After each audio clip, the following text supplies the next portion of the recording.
It was a lovely day for a motorcycle ride.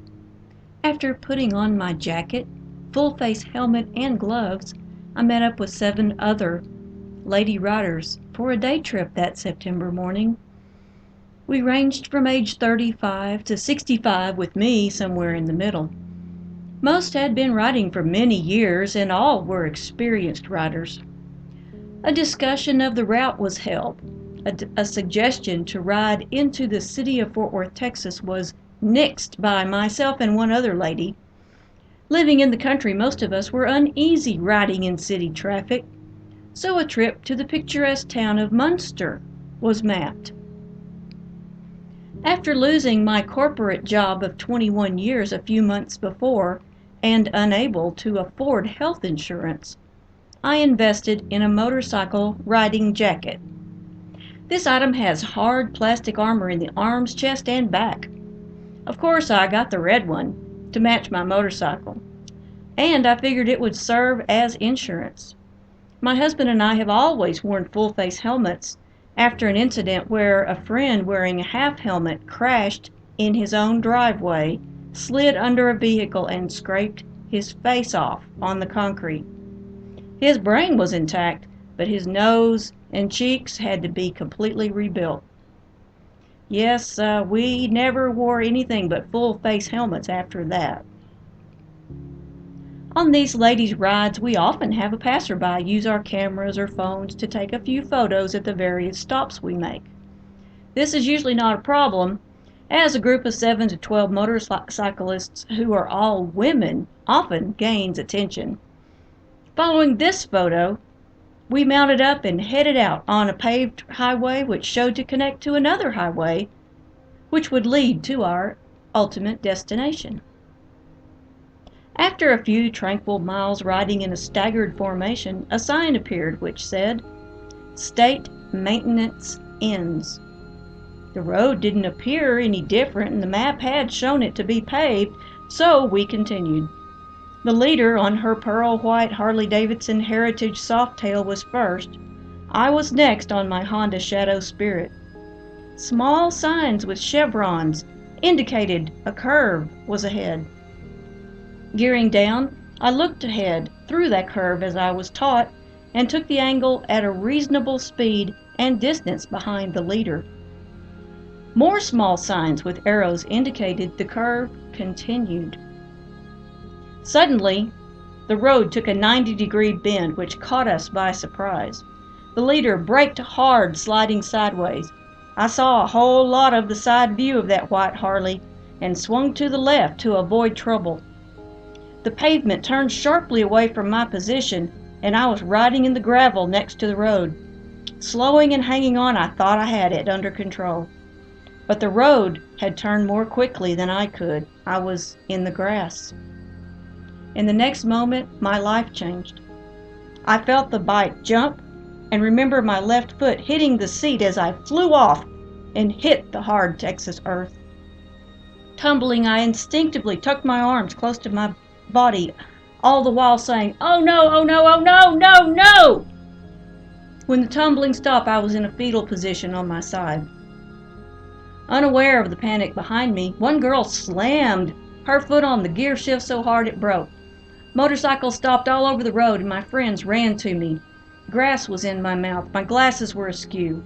They helped me stretch out straight and my left leg hurt horribly. Helping to remove my helmet and straighten my glasses, my friends gathered around to assess the damage. "Are you hurt? What happened?" and other questions I don't remember. I replied, "I don't know. Let me lie here for a minute. I don't think I can move." The minutes passed. There was no blood, no obvious injury.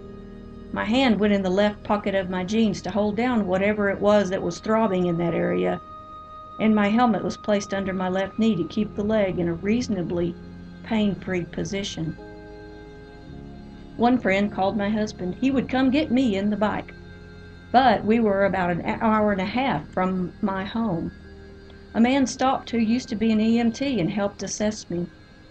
Another man stopped and said accidents occurred on that curve often. I decided I couldn't get up, and the ex-EMT said I shouldn't, so 911 was called. A wet cloth normally used for wiping bugs off a windshield was placed on my forehead as I continued to get more and more pale. Another call to my husband went to voicemail. "Does he have a cell phone?" the leader asked. I took a breath. No, he doesn't, and he doesn't want one. This is one time maybe he should have had one anyway. The ambulance arrived. Personnel put a neck collar on me after removing the riding jacket. There was talk of cutting it off, which caused me to say, no cutting. This thing is too important. Just take it off. Several people were required to safely load me on a backboard and the stretcher without twisting my body. When they turned me, pain shot through my body and I cried out. I was frightened. My friends were frightened. But we were away, off on one of the bumpiest rides ever. Two of my motorcycle girlfriends followed the ambulance. We traveled about 45 minutes in that rough vehicle to downtown Fort Worth, where, ironically, we had previously decided not to go. The other girls stayed behind to wait for my husband and repair the broken gear shift. In the emergency room, two friends stood by my side as doctors and nurses flitted in and out of the room.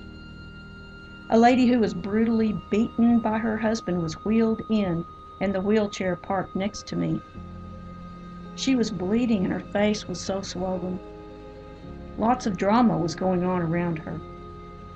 Yet there, I had had a major motorcycle accident, was calm, and had only a scrape on my leg where a rock cut through my jeans and into my thigh. It was determined, though, that my pelvis was broken in 4 places. I would stay in the hospital for 4 days. Before long, my husband appeared with the other friends. They led him and his pickup pulling a trailer with the wrecked bike all the way into Fort Worth. Over the next few days, they all visited, brought me ice cream, and presented me with the biggest big girl panties ever. He stayed with me. Look at this photo of me in the emergency room. See my face? It is uninjured. Now look at this helmet. See the gash in the shield? Whatever sharp object made that mark in the plastic would have likely broken my nose and cheekbones and made a mess of my face. See my hands in the picture? Gloves protected them. Boots? Same thing. But the jacket. The insurance jacket did its job. I had no injuries where that jacket covered my body. Tumbling sideways the way I did, the jacket kept my arms and ribs from breaking and the skin intact. Upon review of the accident site a couple of months later, after I was fairly recovered, a dangerous situation was discovered. Not only did the road turn radically to the right without warning, a steel culvert which channeled water under the roadway had apparently been damaged in some other accident where a vehicle missed that curve. When my front tire fell in that hole, the bike launched end over end, sending me flying.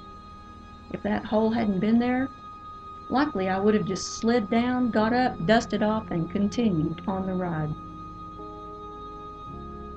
But that's not what happened. No one thinks something bad is going to happen to them. The freedom and joy of motorcycle riding often outweighs any fears of being hurt in an accident. This is why people ride without helmets, in shorts, and without regard for personal safety. They choose not to consider what could happen. I am very thankful for not being hurt any worse than I was. The safety gear did its job. When I think of how much skin would have been damaged, how my face would have been injured, and the possibility of broken arms or ribs had I not been wearing the safety gear, I feel compelled to tell this story. If you ride a motorcycle, wear a full face helmet. The benefit of keeping your face is worth a little sweat. Wear gloves, boots, and long pants, even chaps. If I'd been wearing my chaps that day, the injury to my thigh by the rock wouldn't have happened. Protect your body with a riding jacket with armor, vest, or chaps. One great quote is, "Dress for the fall, not for the ride." But when I was laying in that hospital bed, a close friend who was enduring chemotherapy for stage 4 breast cancer stood next to my bed and cried. Why did she cry? Because she thought she would be the one lying in a hospital bed, and I'd be standing next to her. That's the other thing you need, close relationships. If you aren't as safe as possible for yourself while riding a motorcycle, do it for the people who love you.